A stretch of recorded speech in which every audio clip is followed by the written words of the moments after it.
रात न रुगो ऊंधाए जो नालो आहे। हीअ रात दिलि जे उन्हनि दरवाज़नि खे खोलींदी आहे जेके ॾींहं जे शोर में हमेशह बंदि रहिजी वेंदा आहिनि।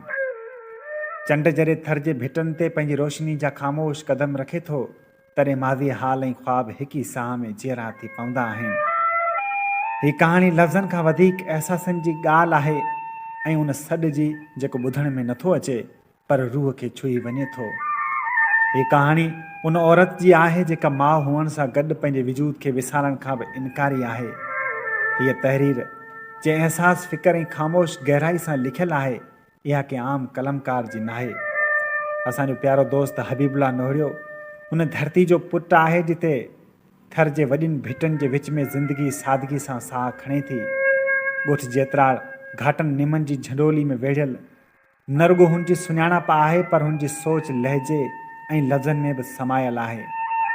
हबीबुल्लाह जो कलम शोर नथो करे पर सिधो दिलि सां ॻाल्हाए थो। हू लफ़्ज़नि खे न रुगो सजाए थो पर अहसासनि खे जीअरो करे छॾे थो। राति, चंड, औरत, माउ, वजूद, इहे सभु मौज़ू हुन वटि रुगो ख़्याल न आहिनि पर अंदर जो ॾिठल सचायूं आहिनि। अहिड़ो दोस्त जेको मिट्टी सां जुड़ियल हुजे ऐं सोच में ऊचो हुजे, साण सां वाबस्तगी फ़ख्रु आहे। हुनजे लिखण खे पढ़णु अहसासनि सां मुलाक़ात जहिड़ो आहे। जेकॾहिं दिलि तयारु हुजे त अचो राति जे उन आख़िरी पहर में इंसान ऐं तक़दीर जे विच में हलंदड़ हिन सफ़र खे ॿुधूं। हिन नसरी तहरीर जो उनवान आहे बॉर्डर ते अॼियल हिकु नंढड़ो ॻोठु। राति पंहिंजी आख़िरी पहर में दाख़िल थी चुकी हुई। चंड पंहिंजे पूरे आबोताब सां थर जे भिटनि, थूहरनि ऐं वारी जे ज़ड़नि ते चांदी जा ख्वाब ओते रहियो हो। चौरनि जा डिघा पाछोला हवा सां गॾु झूमी रहिया हुआ ऐं माहौल ते हिकु अजीब वीरान वहशत छायल हुई। परियां के ॾूराई भिट जे पासे खां मुरली जी धुन ते हिकु वीरागी सुर आलापे रहियो हो। मुंहिंजी आवाज़ में सदियुनि जा सूर, अणचयल कहाणियूं ऐं विछोड़नि जा ज़ख़्म सलहड़ियल लॻा थे। चंड जी अछी चांडोकी बिना कंहिं हिजाब जे हिकु मिट्टी जे घर अंदरि सुतल अप्सरा जे अखियुनि ते पई ऐं हू कंहिं अणॾिठल सॾ ते ओचितो जागी पई। हू आहिस्ते खट तां उथे थी सहन में रखियल मिट्टी जे घड़े मां पाणी जो गिलास भरियाईं। पाणी जा 4 छंडा मुंहं ते हणी हू घड़ी खन लाइ पंहिंजे ई वजूद में झाती पाइण लॻी। मां छो उथियसि?